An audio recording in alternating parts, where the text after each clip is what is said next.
green near Colchester, well in Colchester, which was the first Roman city and probably the first city in England in that respect.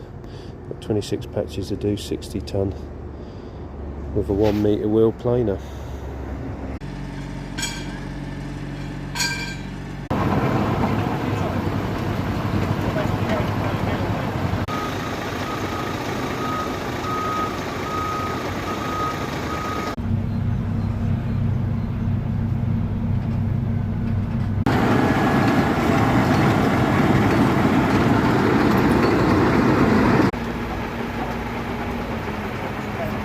All the ends are being saw cut, nice neat edges.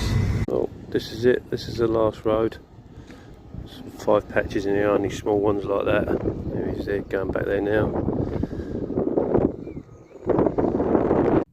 That's it, all the patches finished.